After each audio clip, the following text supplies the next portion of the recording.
अच्छा। अब इंटरव्यू के लिहाज से बात करते हैं। देखिए इंटरव्यू, जब मैं इंटरव्यू दे के बाहर आया तो मैं तो बिल्कुल सेटिस्फाइड था। और जब रिज़ल्ट आया तो अल्हम्दुलिल्लाह मेरे बहुत अच्छे मार्क्स थे।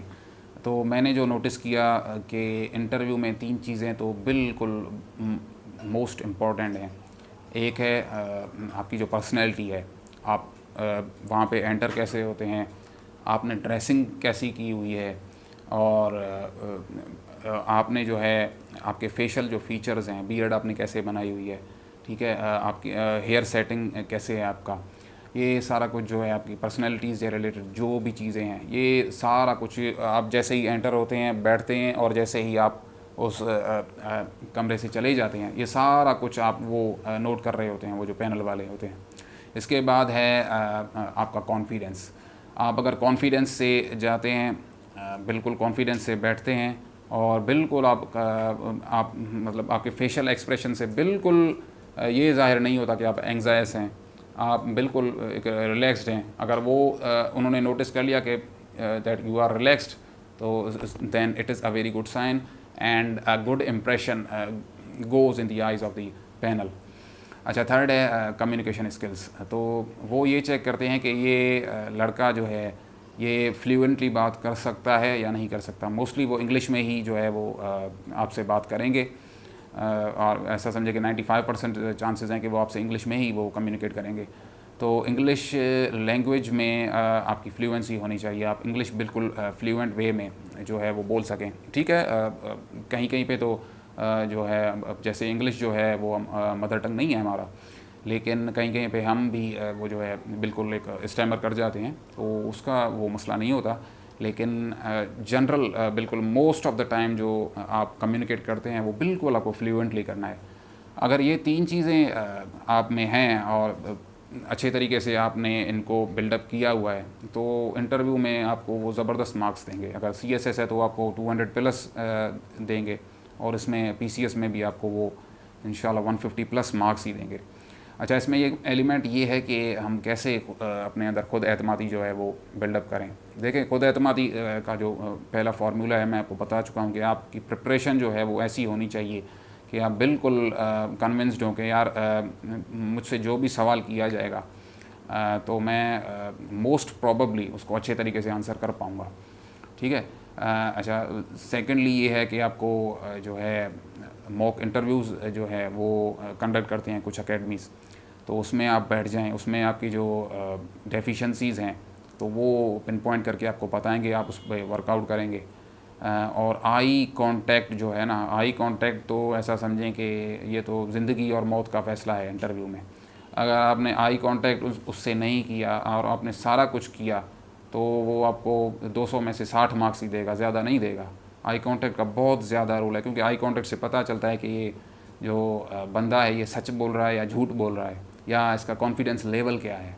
तो अगर आप आंखें चुरा रहे हैं तो जाहिर सी बात है आप में कॉन्फिडेंस ही नहीं है। अगर आप में कॉन्फिडेंस नहीं है तो जाहिर सी बात है कि आप सही प्रिपेयर्ड ही नहीं है। और अगर आप सही प्रिपेयर्ड नहीं है तो किस बेसिस पे आपको मार्क्स दिए जाएँ। तो इसका बहुत बड़ा रोल है, आपको आई कांटेक्ट बिल्कुल मेंटेन करना है। ऐसे भी नहीं देखना और ऐसे भी नहीं देखना, बिल्कुल नॉर्मल वे में जो है आपको बताना है कि भाई पोलाइट वे में आपको उनको फेस करना है। तो ये चीज़ें हैं, अगर इन पे आप वर्कआउट करें तो बिल्कुल इंटरव्यू कोई इतना मसला नहीं है। अच्छा, जॉब फैक्टर जो है ना वो भी आपको बहुत कॉन्फिडेंट देगा। अब जैसे मैं जब मेरा इंटरव्यू था तो मैं ऑलरेडी जॉब में था, मैं ऑलरेडी सब इंस्पेक्टर था। तो मेरे दिल में यही था कि यार अल्लाह ताला ने मेरी मदद की है, और अगर मेरे नसीब में आगे भी है, कामयाबी है, तो इंशाल्लाह अल्लाह ताला मुझे ज़रूर कामयाब करेगा। अब मुझे डरने की कोई ज़रूरत नहीं है, मेरे पास ऑलरेडी जॉब है। चलें, ज़्यादा से ज़्यादा होगा क्या होगा कि या तो मुझे फ़ेल किया जाएगा या मेरे मार्क्स कम आएंगे, मैं एलोकेशन मेरे नहीं होगी। तो मैं बिल्कुल रिलैक्स हो के गया।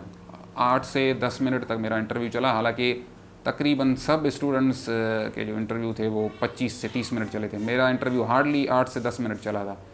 तो उसमें बिल्कुल जनरल सवाल उन्होंने मुझसे पूछे। वो जो चेयरमैन थे उन्होंने मुझे बहुत ज़्यादा वो कंफ्यूज करने की, स्कॉल्ड करने की कोशिश की, लेकिन मैं बिल्कुल कंफ्यूज नहीं हुआ। मैंने बिल्कुल काम वे में उनको जवाब दिए। और मैडम थी, मैडम राबिया थी, उन्होंने बिल्कुल पोलाइटली मुझसे सवाल किए, तो मैंने बिल्कुल स्माइलिंग फेस में उनको आंसर किया। अच्छा, इसमें हाज़िर जवाबी जो है उसका भी एलिमेंट बहुत आता है। अब जैसे उन्होंने मुझसे एक सवाल किया कि what do you know about Socrates, तो मैंने उनको एक कोट जो है वो बताया कि सोक्रेटिस का एक कोट है कि true knowledge lies in knowing that you know nothing, कि जब तक आप अपनी आपके अंदर जो जहालत है, कम इल्मी है, आप उसका एतराफ़ नहीं करेंगे खुद से, तब तक आप इल्म की दुनिया में आगे नहीं बढ़ सकते। तो उन्होंने मुझसे पूछा अच्छा ठीक है कि सोक्रेटिस जो है उनकी डेथ कैसे हुई, तो मैंने बोला मैडम ही वाज एग्जीक्यूटेड। तो उन्होंने बोला अच्छा कैसे, तो मैंने बोला he madam he drank poison. तो मैडम ने बोला व्हाट अबाउट हेमलॉक, तो madam yes madam he drank hemlock but at that time it was called hemlock but today we call it poison. तो ये जो सेंटेंस था ना, तो उस वो बहुत उसको पसंद आया कि उसने बिल्कुल उसको डील कर लिया कि भाई ठीक है, at that time it was called hemlock and but today it was called poison, के ये अपने पॉइंट को बहुत अच्छी तरीके से ये डिफेंड कर पा रहा है। तो 8 से 10 मिनट तक मेरा इंटरव्यू चला, लेकिन मैं बिल्कुल कंफ्यूज नहीं हुआ, बिल्कुल पैनिक नहीं हुआ, बिल्कुल मैंने फ्लुएंटली जो है इंग्लिश में आंसर्स दिए। और जब मैं निकला तो मैं बिल्कुल कॉन्फिडेंट हो गया निकला कि मुझे इंशाल्लाह मैं बहुत अच्छे ग्रुप में आ जाऊंगा। तो अल्हम्दुलिल्लाह जैसे ही रिज़ल्ट आया तो मैं डीएसपी एलोकेट हो गया। तो ये चीज़ें आप बिल्कुल ये 3 चीज़ें जो मैंने आपको बताई, आई कांटेक्ट हो गया, और उसके बाद कॉन्फिडेंस जो है आप ऐसे भी बिल्ड कर सकते हैं कि आप ऑलरेडी जॉब में हैं, आप बिल्कुल रिलैक्स होके जाएं कि भाई मैं तो ऑलरेडी जॉब में हूँ, अगर ये चीज़ मैं इसमें सक्सेसफुल नहीं भी होता तो उसमें अल्लाह ताला की कोई रज़ा होगी, ठीक है। तो बिल्कुल आप कॉन्फिडेंट होके जाएंगे, और जितना ज़्यादा आप कॉन्फिडेंट होके जाएंगे उतना ही ज़्यादा आपका इंटरव्यू भी अच्छा होगा, और आप जो है बिल्कुल आपके चांसेस हैं वो जो सक्सेस के बढ़ जाएंगे।